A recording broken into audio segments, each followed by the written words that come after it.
আসসালামু আলাইকুম ওয়া রাহমাতুল্লাহি ওয়া বারাকাতুহু।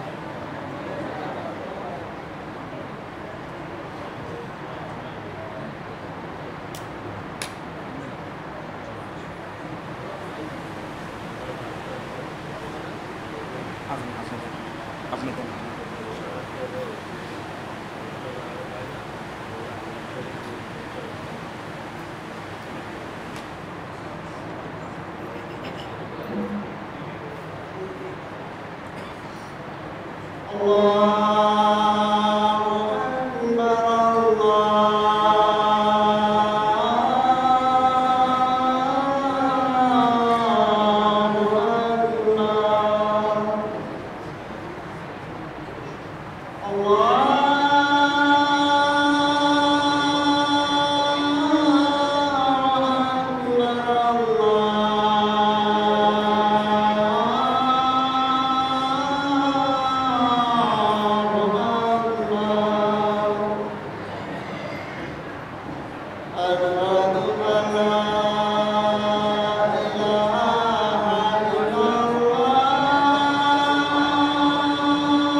আলহামদুলিল্লাহ নাহমাদুহু ওয়া নাস্তাঈনুহু ওয়া নাউযু বিল্লাহি মিন শুরুরি আনফুসিনা ওয়া মিন সাইয়্যাতি আ'মালিনা من يهده الله فلا مضل له ومن يضلل فلا هادي له وأشهد أن لا إله إلا الله وحده لا شريك له وأشهد أن محمدًا عبده ورسوله أما بعد فإن خير الحديث كتاب الله وخير الهدي هدي محمد صلى الله عليه وسلم وشر الأمور محدثاتها وكل محدثة بدعة وكل بدعة ضلالة وكل ضلالة في النار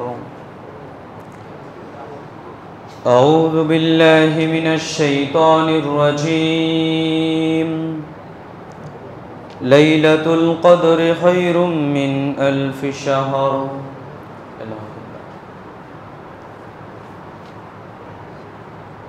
যাবতীয় প্রশংসা গুণগান হামদ সানা সে মহান আল্লাহ সুবহানাহু ওয়া তাআলার দরবারে, যে মহান আল্লাহ সুবহানাহু ওয়া তাআলা পবিত্র রমজান মাসে পবিত্র জুমার দিন আল্লাহর ঘর মসজিদে এসে কিছু সালাত আদায়ের পর খুতবা শ্রবণের তৌফিক দান করলেন। আমরা সে মহান মনিবের নিকট সকলে অন্তর থেকে শুকরিয়া আদায় করছি। সকলে বলি আলহামদুলিল্লাহ। দরুদ ও সালাম বর্ষিত হোক পৃথিবীতে যত নবী রাসূলগণ এসেছেন সমস্ত নবী আলাইহিস সালামগণের প্রতি, বিশেষ করে আমাদের নবী শেষ নবী জনাবে মুহাম্মদুর রাসূলুল্লাহ সাল্লাল্লাহু আলাইহি ওয়াসাল্লামের উপর। আল্লাহুম্মা সাল্লি আলাইহি আল্লাহুম্মা বারিক আলাইহি। সম্মানিত জুমা সালাতের মুসল্লিবৃন্দ, আজ জুমার খুতবায় সংক্ষিপ্ত সময়ে আমার বক্তব্যের বিষয় লাইলাতুল কদর, সাদাকাতুল ফিতর ও ইতিকাফ। এই বিষয়গুলোকে কেন্দ্র করে আপনাদের সামনে অতীব সংক্ষিপ্ত সময়ে গুরুত্বপূর্ণ আলোচনা রাখার চেষ্টা করব ইনশাআল্লাহ। আমা তৌফিক ইল্লা বিল্লাহ, আলাইহি তাওয়াক্কালতু ওয়া ইলাইহি উনীব। লাইলাতুল কদর বিষয়টি অতীব গুরুত্বপূর্ণ একটি বিষয়। কেন? আমরা যদি দেখতে চাই তাহলে দেখতে পারি 12টি মাসের মধ্যে রমজান মাস কেন শ্রেষ্ঠ, কেন উত্তম, কেন এর মর্যাদা। তার অন্যতম মূল কারণ হচ্ছে এই পবিত্র রমজান মাসেই আল্লাহ সুবহানাহু ওয়া তাআলা কোরআনুল কারীম অবতীর্ণ করেছেন, নাজিল করেছেন। আর এ কারণেই রমজান মাসের এত গুরুত্ব, এত মাহাত্ম্য। আর কদরের রাত এমন এক রাত, এমন এক মর্যাদাপূর্ণ রাত, যেই রাতে আল্লাহ সুবহানাহু ওয়া তাআলা এই রমজান মাসের মধ্য থেকে যেই রাতে আল্লাহ তাআলা কোরআন মাজিদ অবতীর্ণ করেছেন, নাজিল করেছেন। তাহলে 12 মাসের মধ্যে শ্রেষ্ঠ মর্যাদার দিক দিয়ে রমজান মাস কোরআনুল কারীমের জন্যই। আবার এই রমজান মাস থেকে প্রত্যেকটা রাত, প্রত্যেকটা দিন থেকে লাইলাতুল কদরের রাত শ্রেষ্ঠ এ কারণেই, কেননা আল্লাহ সুবহানাহু ওয়া তাআলা কোরআনুল কারীম নাজিল করেছেন, অবতীর্ণ করেছেন এই কদরের রাতে। যেমনটি আল্লাহ সুবহানাহু ওয়া তাআলা পবিত্র কোরআনুল কারীমের 97তম সূরা আল কদরে আল্লাহ তাআলা বলছেন, ইন্না আনজালনাহু ফি লাইলাতিল কদর, নিশ্চয়ই আমি আল্লাহ তাআলা কদরের রাত্রিতেই কোরআন মাজিদ অবতীর্ণ করেছি, নাজিল করেছি। তাহলে আমরা সংক্ষিপ্তভাবে বুঝতে পারি আল্লাহ সুবহানাহু ওয়া তাআলা কোরআনুল কারীম অবতীর্ণ করেছেন, নাজিল করেছেন এই কদরের রাত্রিতে। আমি আপনাদের সামনে সূরা কদরের প্রেক্ষাপটটা প্রথমে আপনার সামনে একটু বলবো, তাহলে দেখতে পাবেন আপনি এই কদরের রাতের কত মহত্ব, কদরের রাতের কত মর্যাদা, কদরের রাতের কত গুরুত্ব। তা এই আলোচনার প্রেক্ষাপট থেকেই, এই সূরা নাজিলের প্রেক্ষাপট থেকেই আপনি কিছুটা উপলব্ধি করতে পারবেন ইনশাআল্লাহ। মুজাহিদ রাহিমাহুল্লাহ বলেন, বানি ইসরাইলের যুগে একজন লোক ছিল, যেই লোক 1000 মাস ইবাদত বান্দিগি করেছে। এই 1000 মাস ইবাদত বান্দিগি করার মধ্য দিয়ে ওই ব্যক্তি একটুকু পাপের কাজ করেনি। এই বিবরণ যখন রাসূল সাল্লাল্লাহু আলাইহি ওয়াসাল্লাম সাহাবীগণের সামনে পেশ করছিলেন, তখন সাহাবায়ে কেরাম আশ্চর্য বোধ করলেন যে 1000 মাস, 1 মাস নয়, 2 মাস নয়, 3 মাস নয়, 1000 মাস একাধারে ইবাদত বান্দিগি করেছে, কোনো পাপের কাজ করেনি। এটা তো আশ্চর্য হওয়ার মতোই কথা। তো তারা আশ্চর্য বোধ করলেন। এরপরেই আল্লাহ সুবহানাহু ওয়া তাআলা এই কোরআনুল কারীমের আয়াত অবতীর্ণ করলেন, নাজিল করলেন অফার স্বরূপ, যে উম্মতি মুহাম্মদী আশ্চর্য বোধ করছে, 1000 মাস ইবাদত বান্দিগি করেছে, আশ্চর্য বোধ করছে। এ কারণে আল্লাহ সুবহানাহু ওয়া তাআলা কোরআনুল কারীমের এই সূরাটি অবতীর্ণ করলেন, নাজিল করলেন যে লাইলাতুল কদরে খায়রুম মিন আলফি শাহর। তোমাদের মধ্যে এমন একটা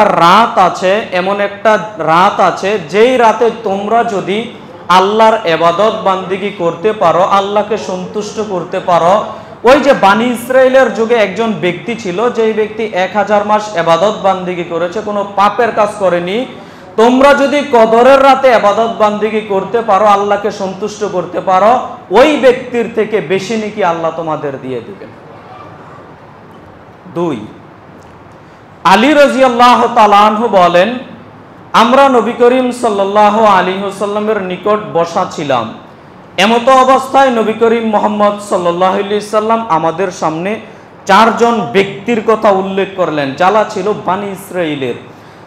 এমন 4 জন লোকের কথা আমাদের সামনে নবী মুহাম্মদ সাল্লাল্লাহু আলাইহি ওয়াসাল্লাম পেশ করলেন, যে তারা 80 বছরের অধিক জীবিত ছিল। এই 80 বছরের মধ্য দিয়ে তারা কখনো পাপের কাজ করেনি। এমনকি তারা রাত্রি বেলাতে রাতের সালাত আদায় করত, কিয়ামুল লাইল আদায় করত, এবং দিনের বেলাতে শত্রুদের বিরুদ্ধে যুদ্ধ করত, জিহাদ করত। 4 জন ব্যক্তির কথা রাসূল সাল্লাল্লাহু আলাইহি সাল্লাম উল্লেখ করলেন। তাদের আমলের কথা নবী সাল্লাল্লাহু আলাইহি সাল্লাম এইভাবে পেশ করছেন, তারা সারা দিন শুধু শত্রুদের বিরুদ্ধে যুদ্ধ করত, জিহাদ করত। জিহাদের মানমর্যাদা কি, ওইটা ভিন্ন কথা। ইসলামের মধ্যে টপ লেভেলের যতগুলো আমল রয়েছে, তার মধ্যে অন্যতম আমল হচ্ছে আল্লাহর রাস্তায় জিহাদ করা। তো তারা সারা দিন আল্লাহর রাস্তায় জিহাদ করত, আর রাতের বেলাতে তাহাজ্জুদের সালাত আদায় করত, একাধারে 80 বছর। এই বিবরণ যখন দেওয়া হলো, তখন রাসূল সাল্লাল্লাহু আলাইহি সাল্লামের সাহাবীগণেরা আশ্চর্য বোধ করলেন। আর ভাই, আশ্চর্য হওয়ার মতোই কথা। এত আশ্চর্য হওয়ার মতোই কথা। আপনি আমি দিন অতিবাহিত করতে পারি না, সকাল অতিবাহিত করতে পারি না, বিকাল অতিবাহিত করতে পারি না, শুধু পাপ আর পাপ। আর 80 বছর একাধারে শুধু নেকি আর নেকি, নেকি আর নেকি, একটাও পাপের কাজ করেনি। তো কি আশ্চর্য হওয়ার মতো কথা নয়? আশ্চর্য বোধ করলেন। তখন আল্লাহ সুবহানাহু ওয়া তাআলা অফার করে দিচ্ছেন এই উম্মতি মুহাম্মদের জন্য। আল্লাহ সুবহানাহু ওয়া তাআলা কোরআনুল কারীমের এই আয়াত নাজিল করে এই উম্মতি মুহাম্মদের জন্য অফার ঘোষণা করে দিচ্ছেন। শোনো নবী মুহাম্মদ সাল্লাল্লাহু আলাইহি সাল্লাম, লাইলাতুল কদর এমন এক রাত, যেই রাত যদি কোনো বান্দা ইবাদত বান্দিগি করে, ওই যে বানি ইসরাইলের যুগে 80 বছর শুধুমাত্র ইবাদত বান্দিগি করেছে 4 জন ব্যক্তি, কোনো পাপের কাজ করেনি, তারা যত নেকি অর্জন করেছে, কোনো ব্যক্তি যদি কদরের রাত তালাশ করে আর কদর পেয়ে যায়, ওই ব্যক্তি তাদের চেয়ে বেশি নেকি পেয়ে যাবে। সুবহানাল্লাহ। তার মানে দেখেন কদরের রাতের কত মর্যাদা, কদরের রাতের কত গুরুত্ব। আপনাকে হয়তো আমি এই জুমার খুতবায় শুধু কদরের বিবরণ বলেই শেষ করতে পারবো না। কেন? এর যে কত মর্যাদা, কত গুরুত্ব, আমি সংক্ষিপ্তভাবে 2-1টা কথা বলবো, আপনারা একটু জানা বুঝার চেষ্টা করবেন। শিক্ষিত মানুষের জন্য ইশারাই যথেষ্ট। আমি গুটি গুটি পয়েন্ট ছেড়ে দিয়ে যেগুলো ইম্পর্টেন্ট পয়েন্ট মনে করব, ওই কথাগুলো বলবো, একটু ধরে রাখার চেষ্টা করবেন। আবু হুরায়রা রাদিয়াল্লাহু তাআলা আনহু বলেন, রাসূল সাল্লাল্লাহু আলাইহি ওয়াসাল্লাম বলেছেন, আমান কামা লাইলাতুল কদরে ঈমানাও ওয়া ইহতিসাবান গুফিরা লাহু মা তাকাদ্দামা মিন যামবি। আবু হুরায়রা রাদিয়াল্লাহু তাআলা আনহু বলেন, রাসূল সাল্লাল্লাহু আলাইহি ওয়াসাল্লাম বলেছেন, যেই ব্যক্তি ঈমান সহ নেকির আশায় কদরের রাত্রিগুলো জাগ্রত থাকবে, গুফিরা লাহু মা তাকাদ্দামা মিন যামবি, আল্লাহ সুবহানাহু ওয়া তাআলা তার অতীতের যত সগীরা গুনাহ আছে, সমস্ত সগীরা গুনাহ আল্লাহ তার মাফ করে দিবেন। সুবহানাল্লাহ। আপনি ঈমান সহ নেকির আশায় কদরের এই বেজর রাত্রিগুলো যদি জাগ্রত থাকতে পারেন, তাহলে রেজাল্টটা কি দাঁড়াবে? একে তো আপনি কদর পেয়ে যাবেন, নেকি পেয়ে যাবেন, অপরদিকে আপনার গুনাহগুলো আল্লাহ সুবহানাহু ওয়া তাআলা মাফ করে দিচ্ছেন। আপনার জীবনের যত সগীরা গুনাহ আছে, এখানে বলে দেই কবিরা গুনাহ নয়, সগীরা গুনাহ। গুনাহ হচ্ছে দুই ধরনের, পাপ হচ্ছে দুই ধরনের, গুনাহ হচ্ছে দুই ধরনের, পাপ হচ্ছে দুই ধরনের। একটা হচ্ছে কাবিরা গুনাহ, বড় বড় পাপ। চুরি করেছেন, ডাকাতি করেছেন, অন্যের মাথা ফাটিয়ে দিয়েছেন, জুলুম করেছেন, অত্যাচার করেছেন, অবিচার করেছেন, এগুলো হচ্ছে কাবিরা গুনাহ, বড় পাপ। এইগুলো ক্ষমা নেওয়ার জন্য তওবা করতে হবে। আর ছোট ছোট যে পাপগুলো আছে, এই পাপগুলো আল্লাহ ইবাদতের ভিত্তিতেই মাফ করে দেন। যেমনটি রাসূল সাল্লাল্লাহু আলাইহি ওয়াসাল্লাম অত্র হাদিসের মধ্যে তিনি বলছেন, আমান কামা লাইলাতুল কদরে ঈমানা ওয়া ইহতিসাবান গুফিরা লাহু মা তাকাদ্দামা মিন যামবি।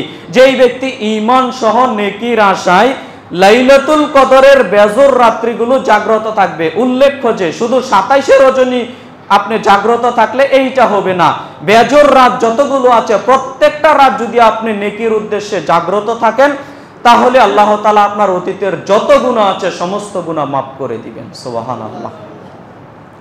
সম্মানিত দ্বীনি মুসলিম ভাই ও বোন, যে হাদিসটা বললাম, হাদিসটি আপনারা পেয়ে যাবেন সহিহ বুখারী মুসলিমে মিশকাতুল মাসাবিহের মধ্যে পেয়ে যাবেন, হাদিস নাম্বার 1958। সম্মানিত দ্বীনি মুসলিম ভাই ও বোন, আমরা বলছিলাম লাইলাতুল কদরের রাত জাগরণের বিষয়ে। এবার আপনাকে আমি বলি, লাইলাতুল কদরের বিবরণ আরেকটু দেওয়ার চেষ্টা করি। মুর্শিদ রাহিমাহুল্লাহ বলেন, আমি আবু যার রাদিয়াল্লাহু তাআলা আনহুকে একদা জিজ্ঞাসা করলাম। আবু যার রাদিয়াল্লাহু তাআলা আনহু হচ্ছেন আল্লাহর নবীর একজন বিশিষ্ট সাহাবী। তিনি আল্লাহর নবীকে প্রায় সময় নানান বিষয়ে জিজ্ঞাসা করতেন। আল্লাহর নবী এইটা কি হবে, ওইটা কি হবে, নানান বিষয়ে জিজ্ঞাসা করতেন, যার নাম হচ্ছে আবু যার রাদিয়াল্লাহু তাআলা আনহু। তো মুর্শিদ রাহিমাহুল্লাহ তিনি বলছেন যে আমি আবু যার রাদিয়াল্লাহু তাআলা আনহুকে জিজ্ঞাসা করলাম, আবু যার, আপনি তো আল্লাহর নবীকে নানান বিষয়ে জিজ্ঞাসা করেন, আল্লাহর নবীকে কি আপনি কদর সম্পর্কে জিজ্ঞাসা করেছিলেন? আল্লাহর নবীকে কি আপনি কদর সম্পর্কে, লাইলাতুল কদর সম্পর্কে জিজ্ঞাসা করেছিলেন? তখন তিনি জবাবে বলছেন, জি, আমি রাসূল সাল্লাল্লাহু আলাইহি ওয়াসাল্লামকে লাইলাতুল কদর সম্পর্কে জিজ্ঞাসা করেছি। আমি আল্লাহর নবীকে জিজ্ঞাসা করেছিলাম, আল্লাহর নবী, লাইলাতুল কদর কি শুধুমাত্র রমজান মাসেই রয়েছে না অন্য অন্য মাসে রয়েছে? এটা আমি আল্লাহর নবীকে জিজ্ঞাসা করেছিলাম। তখন নবী মুহাম্মদ সাল্লাল্লাহু আলাইহি ওয়াসাল্লাম জবাবে বলছেন, শোনো আবু যার, লাইলাতুল কদর শুধু রমজান মাসেই রয়েছে, অন্য কোনো মাসে কদর নেই। সুবহানাল্লাহ। দেখেন তো, যদি বিষয়টা এমন হতো এই গোটা বৎসরের মধ্যে লাইলাতুল কদর যে কোনো এক রাত, তাহলে ভাই ইমানদার হিসেবে যারা আল্লাহকে ডাকে, আপনার আমার কথা ছেড়ে দেন, আপনার দুর্বল ইমানের অধিকারী যারা আল্লাহর ইবাদত বান্দিগি করতে চায়, তারা কিন্তু সারা বছরই তালাশ করতো যে কদর কবে। কথা কি বুঝাতে পারলাম? আল্লাহ সুবহানাহু ওয়া তাআলা সহজ করে দিয়েছেন নবী মুহাম্মদ সাল্লাল্লাহু আলাইহি সাল্লামের মাধ্যমে। এই পর্যন্ত শোনা মাত্রই আবু যার রাদিয়াল্লাহু তাআলা আনহু আবার জিজ্ঞাসা করলেন, আচ্ছা ঠিক আছে আল্লাহর নবী, বুঝতে পারলাম যে লাইলাতুল কদর রমজান মাসেই রয়েছে, অন্য কোনো মাসে নেই। এবার আল্লাহর নবী আপনি বলেন তো, লাইলাতুল কদর কি শুধুমাত্র আপনার জীবদ্দশাতেই থাকবে না কিয়ামত পর্যন্ত থাকবে? জবাবে রাসূল সাল্লাল্লাহু আলাইহি ওয়াসাল্লাম বলছেন, না, শুধুমাত্র আমার জীবদ্দশাতেই থাকবে ব্যাপারটা এমন নয়, বরং লাইলাতুল কদর কিয়ামত পর্যন্ত অব্যাহত থাকবে। সুবহানাল্লাহ। যদি নবী সাল্লাল্লাহু আলাইহি সাল্লামের জীবদ্দশা পর্যন্তই কদর থাকতো, তাহলে আপনি আমি বঞ্চিত হয়ে যেতাম। কিন্তু আল্লাহ সুবহানাহু ওয়া তাআলা আপনার আমার জন্য এই অফার এখনো পর্যন্ত রেখেছেন, কিয়ামত পর্যন্ত থাকবে। যতবার রমজান মাস আসবে ততবার কদরও থাকবে। তারপরে আমি আবু যার রাদিয়াল্লাহু তাআলা আনহু আল্লাহর নবীকে তৃতীয়বার আবার প্রশ্ন করলাম, আল্লাহর নবী, বুঝলাম রমজানে থাকবে, বুঝলাম আপনার জীবদ্দশাতে নয় বরং কিয়ামত পর্যন্ত কদর থাকবে। এবার আপনি আল্লাহর নবী বলেন তো, লাইলাতুল কদর রমজানের কোন দশকে রয়েছে? মানে সহজ হয়ে আসছে বিষয়টা। আল্লাহর নবী আপনি বলেন তো, লাইলাতুল কদর রমজানের কোন দশকে রয়েছে? প্রথম দশকে, মাঝের দশকে না শেষের দশকে? এখানে আরেকটা কথা ঢুকিয়ে দেই, বুঝতে পারবেন। নবী মুহাম্মদ সাল্লাল্লাহু আলাইহি সাল্লাম জীবনের শুরুর দিকে প্রথম অবস্থাতে লাইলাতুল রমজান মাস যখন ছিল, তখন নবী মুহাম্মদ সাল্লাল্লাহু আলাইহি সাল্লাম প্রথম দশকেই ইতিকাফ করেছিলেন। এজন্য ইতিকাফ করেছিলেন যেন তিনি কদরকে ধরতে পারেন। তখন ফেরেশতা জিবরাইল আলাইহিস সালাম এসে আল্লাহর নবীকে বলছেন, আল্লাহর নবী, আপনি যেটা তালাশ করার জন্য ইতিকাফে বসেছেন ওইটা আরো সামনে রয়েছে, আপনি ইতিকাফকে আরো কন্টিনিউ করে সামনের দিকে নিয়ে যান। তখন নবী মুহাম্মদ সাল্লাল্লাহু আলাইহি সাল্লাম তিনি তার ইতিকাফটাকে প্রথম 10 থেকে মাঝের 10-এ নিয়ে গেলেন। প্রথম 10 দিন ইতিকাফে বসেছেন, তারপরে জিবরাইল আলাইহিস সালামের কথা শোনা মাত্রই মাঝের 10 দিনও ইতিকাফে বসলেন যেন তিনি কদরকে ধরতে পারেন। এরপরে তিনি ইতিকাফে বসেছেন, ইবাদত বান্দিগি করেন।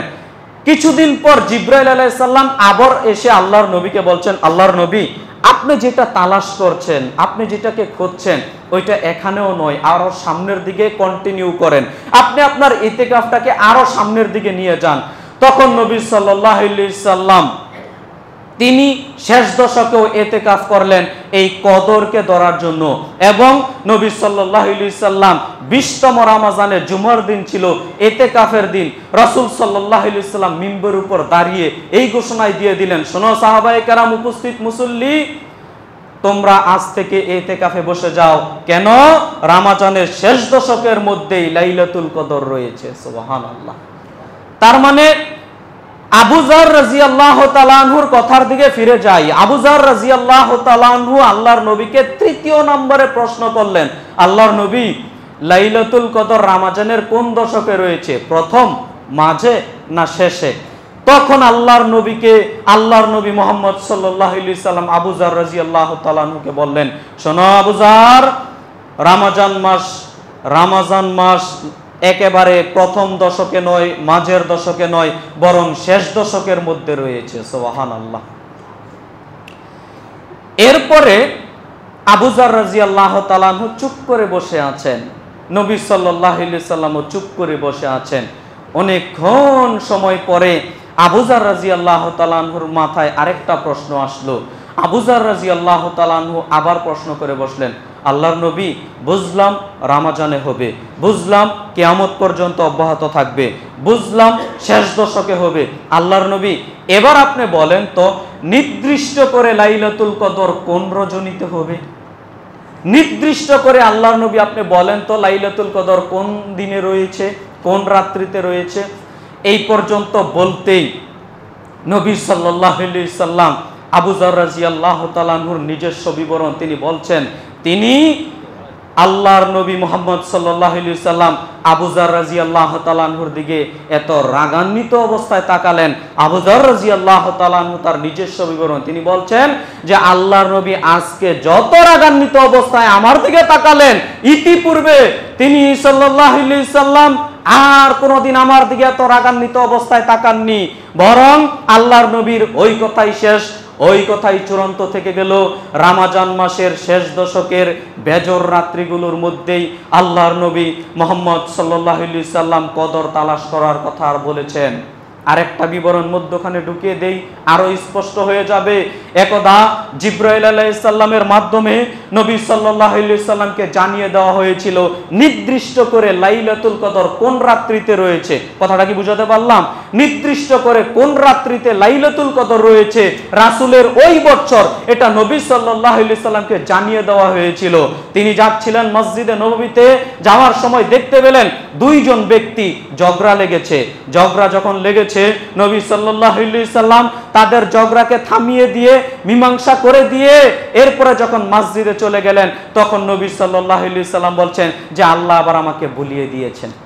নির্দিষ্ট করে কোন তারিখে কদর রয়েছে এটা আল্লাহ আবার আমাকে ভুলিয়ে দিয়েছেন। তার মানে নির্দিষ্টভাবে কোন তারিখে রয়েছে এইটা নবী সাল্লাল্লাহু আলাইহি সাল্লাম এক পর্যায়ে তিনিও জানতেন না, সাহাবায়ে কেরামও জানতেন না নির্দিষ্ট করে লাইলাতুল কদর কোন রাত্রিতে রয়েছে। কিন্তু দুঃখজনক হলেও সত্য, বাংলাদেশের মানুষ জেনে নিয়েছে এইটা হচ্ছে 27শে রজনী। যদি এটা নাই জেনে থাকেন তাহলে কেন 27শে রজনীতে এত আলাদা আয়োজন? কেন 27শে রজনীতে আলাদাভাবে আপনি থাকেন, অন্য 4 রাত্রি 5 রাত্রি আপনি থাকেন না কেন? এটা আমার প্রশ্ন, এটা আমার জিজ্ঞাসা। আপনি যদি 27শে রজনী খাস করে নিয়েছেন তো অন্য রাত্রিগুলো থাকেন না কেন? ওহী নাজিল হয়েছে নাকি? বলতে পারেন যে আল্লাহর নবী বলেছেন নির্দিষ্ট করে খাস করে 27 রজনী জাগ্রত থাকলেই কদর হিসেবে আপনি পেয়ে যাবেন, এটা আপনি বলতে পারেন? অসম্ভব। ইসলামকে বিকৃত করা যাবে না।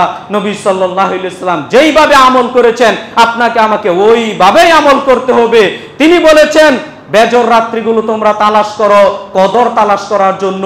আপনাকে আমাকে যে কোনো মূল্যে যদি কদর তালাশ করতে চাই, এক রাত্রি জাগ্রত থাকতে হবে না 5 রাত্রি? বেজর 5 রাত্রি জাগ্রত থাকতে হবে। এখানে আরেকটা কথা বলে দেই, আপনি যদি মনে করেন যে আমি কদর তালাশ করব খুব ভালো করে, তাহলে চেষ্টা করবেন 10 রাত্রি জাগ্রত থাকার জন্য। আর যদি সম্ভব না হয় অন্তত বেজর 5 রাত্রি জাগ্রত থাকবেন, তাহলে ইনশাআল্লাহ আশা করা যায় আপনার ভাগ্যে লাইলাতুল কদর জুটবে ইনশাআল্লাহ।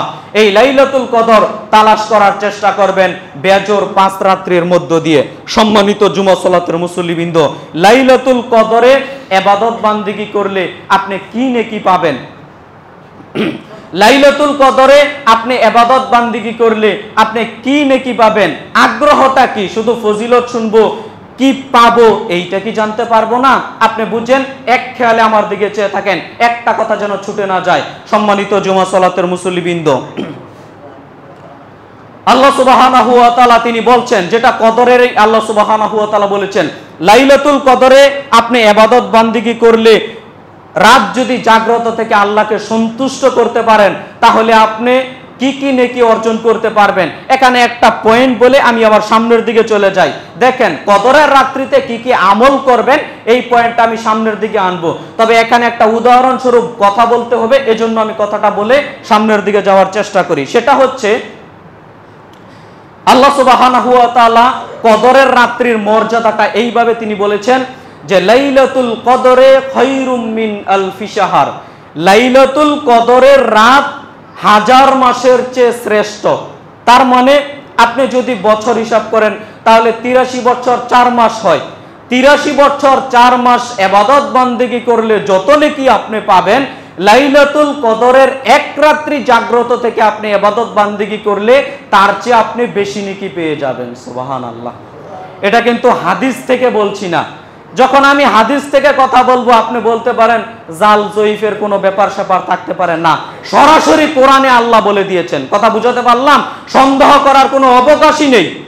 আল্লাহ সুবহানাহু ওয়া তাআলা সরাসরি কোরআন মাজিদের আয়াত নাজিল করে আল্লাহ এই অফার উম্মতি মুহাম্মদের জন্য আল্লাহ তাআলা দিয়ে দিয়েছেন যে কোন বান্দা যদি এই লাইলাতুল কদর এক রাত্রি তালাশ করে 83 বছর 4 মাস, আপনি ভাবতে পারলেন না কথাটা? বলি আপনাকে, উদাহরণ দেই, বুঝতে পারবেন।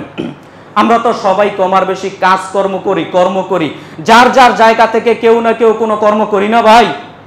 কথা বলেন, করি না? কেউ হয়তো একদিনে 2000 টাকা ইনকাম করে, কেউ হয়তো একদিনে 1000 টাকা ইনকাম করে, কেউ হয়তো একদিনে 50,000 টাকা ইনকাম করে। ধরে নিলাম আপনি একদিনে 5000 টাকা ইনকাম করেন। এটা উদাহরণ দেওয়ার ক্ষেত্রে আপনাকে আমি বলছি, বুঝেন একটু। একদিন ইনকাম করলে আপনার বেতন হচ্ছে 5000 টাকা, আর আপনি যদি 500 টাকা ইনকামে বেতন চাকরি করে থাকেন তো 500 টাকা ধরে নেন, নিজেরটা নিজের সাথে মিলিয়ে নেন। আমি আপনাকে যেটা বুঝাতে চাচ্ছি, আপনার একদিনের ইনকাম আই ইনকাম হচ্ছে 1000 টাকা, 5000 টাকা, যেটাই হোক 1000 টাকা ধরে বলি। 1000 টাকা আপনার একদিনের ইনকাম। প্রতিদিন কাজ করেন, 1 মাস আপনি চাকরি করলেন, 30 দিনে কত হাজার পাবেন? 1000 করে বেতন হলে 30,000 টাকা বরাবর হিসাব। তো আপনি যেই মালিকের অধীনে কাজ করেন, যেই মালিকের অধীনে কর্ম করে থাকেন, আপনাকে প্রতিদিন 1000 টাকা করে দিয়ে দেয়। তো হঠাৎ একদিন আপনার মালিক আপনাকে ডেকে বলছে, শোনো আব্দুল্লাহ, প্রতিদিন তো তুমি কাজ করো, আর ঈদের দিন স্বাভাবিকভাবে বন্ধ থাকে, এটাই স্বাভাবিক। ঈদের আগের দিন স্বাভাবিকভাবে তুমি বন্ধ রাখবে, এটাই